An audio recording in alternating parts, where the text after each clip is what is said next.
Hello everybody, welcome back to a brand new video. This is the 300 subscriber thank you. I know, I'm very late. Very late. Like, I'm almost at 400. I'm like 40 or 50, 45-ish away from 400 now. Jeez. Hopefully it won't take me as long to get the 400 video done, which as of now, I'm planning on doing a 10 YouTuber primary version 2. Since y'all seemed to enjoy that last time, and a couple of y'all wanted to be in the next future one, so I said sure, unless someone has a better idea as to what I should do. So for this one, I'm going to be doing what a chaotic politics administration would look like. I'm just going to go through here. My administration would include people of all parties. It would be the most politically diverse cabinet in this country's history. Of course, I'm the kind of guy who likes to listen to all sides of the argument, though I will always have the final say on the matters, of course. However, some of y'all will know that I am always open to hearing other people's opinions and all that, which is why I have, so many different parties in this cabinet, and you will see now. So let's start off the vice president. So the vice president I had to choose is Republicans do very poorly with white suburban women, so I thought I needed a woman who does well in the suburbs, and I decided Senator Marsha Blackburn. I also wanted to choose a senator because the vice president becomes the president of the Senate, and I just felt like Marsha Blackburn is the best choice. She's more conservative than me. She'd be able to win over the Trump base because I think I would win over the Obama-Trump base, the Obama-Trump voters, those guys, that part of the Trump base. But I don't think I could be able to appeal to the far right of the base, which I have called out so much on Twitter. It's hilarious. I don't think I'd get their support unless I had someone like Marsha Blackburn on the ticket, someone who is she's more so on the on the moderate side of the on the Trump base. She's not the far right, but she's on the moderate side. And from what I can tell, the far right seem to like her. If I had to guess, she's now a rhino for whatever reason. You know how that works. But Marsha Blackburn would be my choice to be vice president. I know when I did the 50 subscriber, I said Susan Collins. But now that I think back, it's like Susan Collins really doesn't help me anywhere. Like, doesn't really help me attract new voters besides the white suburban women as well as voters in Maine. Blackburn kind of helps me nationwide. However, the only bad side of this ticket is we are both Southerners. I'm from North Carolina. She is from Tennessee. So that might be the only problem, is that we might be considered too Southern as a ticket. My economic council director will be a member of the Green Party, Winona LaDuke. She has a master's in economics, and what I can tell, she's actually really good when it comes to the economic issue. She's not too much of a socialist when it comes to that issue, like many in the Green Party are. I think she's fairly moderate on it, just based off what I've heard. Again, don't trust everything you read on the internet. Then that's where I'm getting my information from, so I could be completely wrong. But I choose Winona LaDuke as my economic council director. My domestic policy director will be an independent, former Connecticut Senator Joe Lieberman. He was the Senate Homeland Security and Governmental Affairs Chair. He also served as the Connecticut Attorney General. I believe he was very solid on social issues or domestic issues. It kind of goes one and the same, if you ask me. And so I want to bring him back, work in my administration. And maybe if I ever get to an open spot in the Attorney General position, we might stick him there if he's still around. Next up, the National Security Advisor, a Republican out of California, Richard Grinnell, who is a log cabin Republican. If you don't know what a log cabin Republican is, it is pretty much a Republican who is a member of the LGBT community, and that is what Richard Grinnell is. I am also a log cabin Republican. But Grinnell is a log cabin Republican. He was the first openly LGBT person to serve in a presidential administration. Not a cabinet position, that's Pete Buttigieg, but he still was the first to serve in any sort of capacity in a presidential administration under the Trump administration, by the way, which the far right hate this fact, but it is what it is. But he did serve as the Director of National Intelligence as well as the Ambassador to Germany. I would have him be my national security advisor since he has experience working in the intelligence department and all that. That is my choice For the economic chair, this one's a bit of a stretch. Mark Cuban, an independent out of Texas. Like, this one's iffy. I was like, who do I want as my economic chair? So I decided to throw out Mark Cuban. I didn't really know who else to throw out there. I guess Glenn Youngkin would be a good choice for economic chair if he loses in Virginia. But economic chair, businessmen are really good in that position, and so that's why I picked Mark Cuban. Next up, the press secretary. First, second, third, he is the only real choice for me, and that's Tim Pool. Definitely, I don't think we've ever had a good press secretary that told it like it was. Seriously, I don't think we ever have. If we have, tell me down in the comments. Because that's something I'd be interested in read into. But I would trust Tim Pool to tell it like it is, admit when he's wrong, and be a man about it. Not be a dick about it. Just man up and said, hey, I was wrong. A lot of you think not a lot of you, but some of you think he's a conservative. He's not. He is a progressive. He's a progressive or a left-leaning libertarian. Nowhere near conservatism, even though he did vote for Trump. However, if you saying he's a conservative because he voted for Trump, then you have to talk about all the other progressives that voted for Donald Trump in 2016, and the ones that voted for him in 2020. Though there wasn't as much that time in 2020 as there were in 2016. But yeah, Tim Pool is the only person I can think of that would be the perfect press secretary for my administration. I would tell him, go out there, tell it like it is. I'm not going to tell you anything. I just want you to do your thing. If you think we're doing something terrible, call us out. Alright? And I trust him to do that. I don't think he's an ass kisser. Or, I don't think he is anyway. I've never seen him kiss ass before. Or heard him, I guess is a better term. Next up, Secretary of State, we have Alan Keyes, a Republican from New York. He was the Assistant Secretary of State for International Organization Affairs, so he has to have experience working in the State Department. So he's already got that experience down pat. Alan Keyes is more of your neoconservative wing of the party, which isn't going to be popular with the America First base. However, it's not like I'm going to ever have him be a major player in future of the GOP or anything like that. My UN ambassador, is a libertarian from Texas, Ron Paul. Yes, he is a libertarian. He's not a Republican. He was the former congressman from Texas, 3rd to 22nd, and he also served on the Committee of Foreign Affairs. He is like Rand Paul and Tulsi Gabbard. He is he stopped a regime change war. He isolationist. Pretty much follows along line with my foreign policy and all that. I don't know if he supports my ideals of strengthening our trade relations with other countries. I don't know. Next up, Secretary of Treasury, a Republican from New Hampshire, and that is Max Abramson. He currently serves in the New Hampshire House of Representatives, representing Rockingham's 20th. He was also on the Seabrook, New Hampshire Planning Board and Budget Committee, so he's even though it's on a small scale, he has worked with planning funds, appropriations, and budgeting, so he does have experience there. So, though the fact that it was in such a small capacity, you might not think that's good enough experience, but I think he'd be perfect for the role.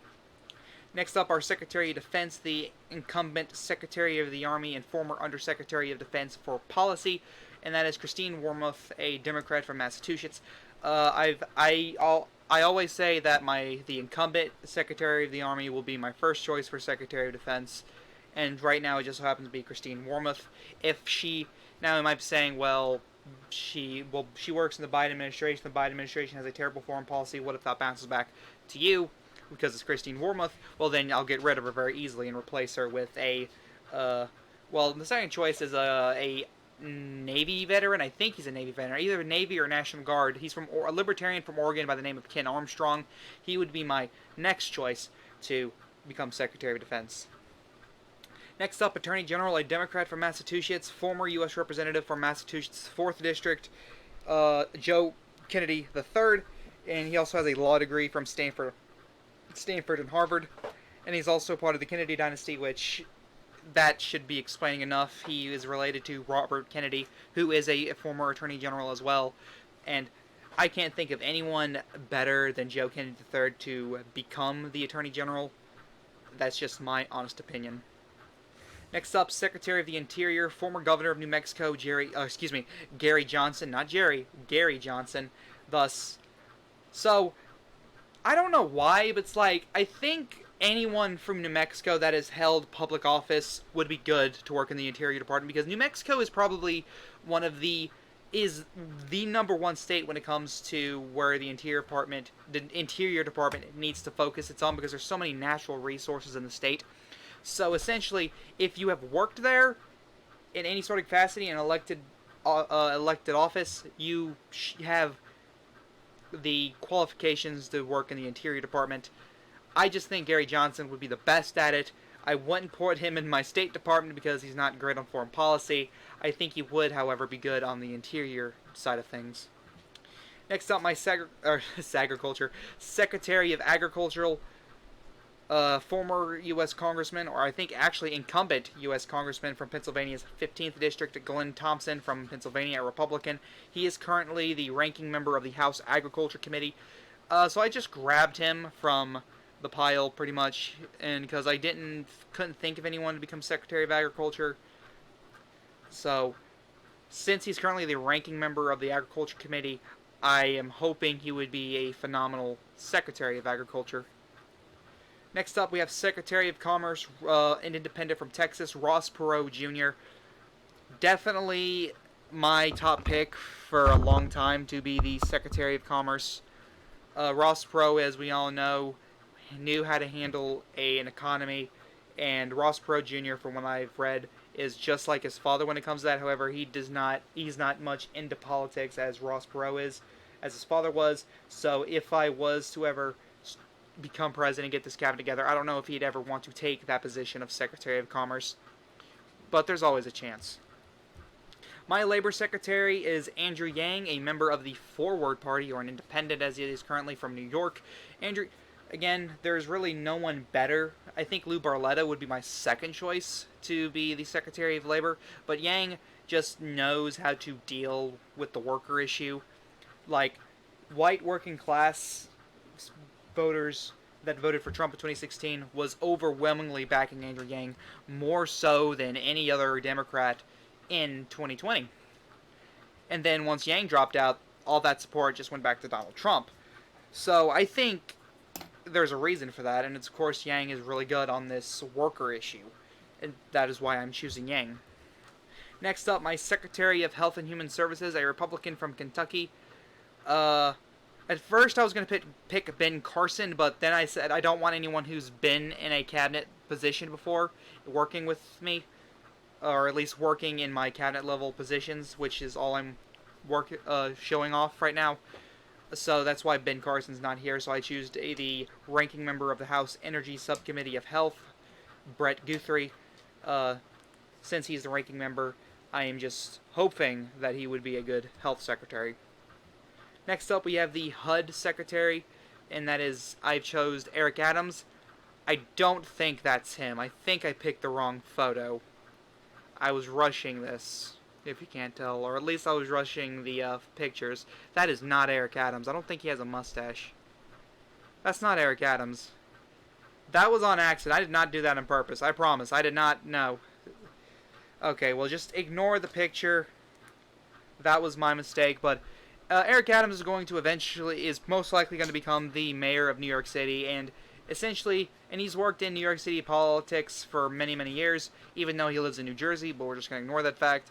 And plus, if you work in that such capacity at like a city level for so long, you're going to have to learn how to work on the housing of the city, the development, I guess you could say, not urban development, just the development of itself, as well as the transportation issue. So I selected mayors, or, well, as in this case, a soon-to-be mayor, to work as my HUD and Transportation Secretary. Speaking of which, I have former San Diego Mayor Kevin Faulconer as my Transportation Secretary. Same reason why I have Adams as HUD Secretary.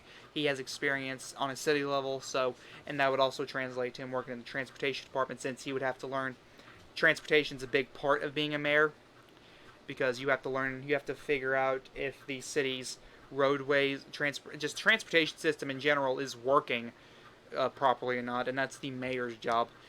And if the mayor doesn't do a proper job, the governor has to take care of it, and 9 times out of 10, that mayor is booted out of office. Next up, the Secretary of Energy, current West Virginia Senator Joe Manchin.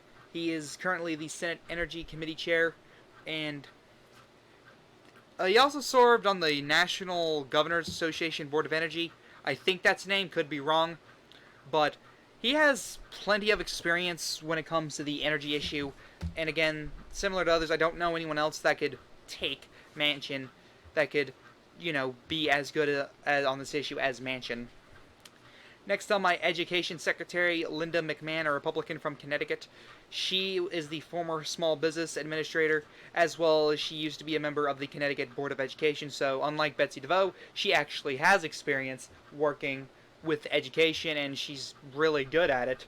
I'm pretty sure that's, if I'm not mistaken, that's what both her Senate campaigns were running on, was fixing education. She had a comprehensive plan. Could be wrong. But again, there's plenty of people who could become education secretary, but I'm choosing Linda McMahon to be my secretary. Next up, the VA secretary, a U.S. Army veteran, former West Virginia State Senator Richard Ojeda, who actually gives a damn about the veterans. We haven't had a VA secretary that actually cares in a while. Trump's secretary could have done better, in my opinion. I think it was Mike Pushkin. I could be wrong. Next up, the Homeland Secretary, Tulsi Gabbard. Again, we agree on the foreign policy issue and the regime change wars, the ending, isolationist policies. I think Tulsi would be a phenomenal choice to work in the Homeland Department.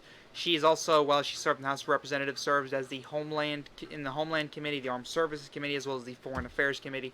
She has plenty of experience in order to take this role. Next up, we have the Secretary of Youth, Marianne Williamson. She is the one who pretty much debuted this idea of a Department of Youth, so I'm going to let her have that opportunity, being its inaugural member or inaugural secretary if this were to ever occur. Hopefully she doesn't disappoint. Next up, we have the Secretary of Price Administration. This department is going to be in charge of handling inflation as well as the price of the dollar, making sure inflation doesn't occur at a rapid price, or that the dollar pretty much is still worth $1. And I choose a libertarian as my thoughts on the price. Also, this department is also going to handle the minimum wage. And I have a very libertarian stance on the price, which is lowering the minimum wage. However, when we lower the minimum wage, we also have to lower prices. We also have to make sure that businesses do not lower their wages for workers. We have to make that illegal, because a lot of businesses, especially big corporations, will do that as an excuse of, hey, it's minimum wage. We only pay minimum wage. Whatever. But I've chosen Arvind Vohra to be my price secretary. Next up, we have the Secretary of Science, Technology, Entrepreneurship, and Mathematics, or the Secretary of STEM. The STEM department deals with, as you can see here, and really there's only one person that can do all four of these things really well, and that is Elon Musk, who was not born in the United States, but he can still serve in the cabinet. He's the only person, I think, that can properly handle this job. Again, my first choice. He probably wouldn't, similar to Ross Perot Jr., he probably wouldn't accept this position, but that is who I am picking for my STEM secretary. Next up, the NASA administrator. I have the brother of Arizona Senator Scott Kelly, who again is an astronaut, so he's worked for NASA, might as well lead the fucking place. Next, my small business administrator, Republican from Georgia, a businessman by the name of Kelvin King. He's my choice. Businessman, runs small business administration. Just fits. Next up, the Secretary of Climate. The only person that could handle this is Jay Inslee, as he's very, enthusiastic about the issue of climate change, and I think, hey, have fun. You're going to be helping me lead this issue of climate change. Let's work together. Because I don't think he has a very far left policy on climate. I think he's very moderate and very willing to compromise on the issue, which adds to me wanting to work with him more. My EPA administrator would be the WWF CEO, or the World Wildlife Fund business or corporation, or whatever it's called. What is that? What is the WWF? Not the wrestling, but this. But Carter Roberts, the CEO, will lead the EPA administration, or will lead the EPA.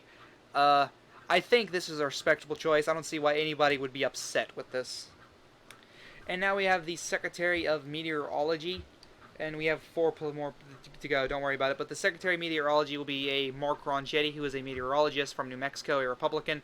And what the meteorology department will do, essentially, pretty much whenever there's a disaster, a weather-related disaster hits the country, whether a tornado, earthquake, landslide, hurricanes, whatever, anything that happens that's a big scale, then the Department of Meteorology will go out there and make sure people are alright, funding goes out there to rebuild, so on and so forth. I think this is very important. That's just me. Next up, the Secretary of the Budget. We have changed the Director of the Budget and the Office of Budget Management and changed to the Department of Budget, which will focus on balancing the budget and lowering the deficit, as well as making sure we're not spending too much money. And so I chose a former Republican governor who actually balanced her state's budget, Susana Martinez, which, again, I don't know if she'd accept this, considering I think she's retired from politics, but I think she would be perfect for this role.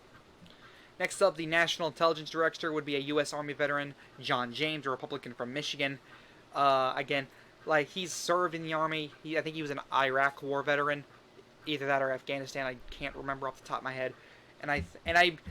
This is more so me interesting to see if he can do the job. If not, then we'll have to put him somewhere else. But this is more so like an experiment. And next up, the CIA director. This one's not. I know for a fact this guy can do it. He was a U.S. district attorney who actually worked with the intelligence department very closely after the events of 9/11. That's former New Jersey Governor Chris Christie. And I know for a fact he can work this job. So thank you guys for watching. What do you think of my administration? Did you like it? Did you hate it? Who would you want to serve in that position? Who would you not want to serve in that position? Remember, in a few videos from now, remember there's a part 2 to my 300 sub special, and that is a Q&A, so leave questions in the comment section below for that. And go follow my Twitter at Khaotic Politics. I'm almost at 100 followers. Please help me get there. This is the Khaotic one saying peace.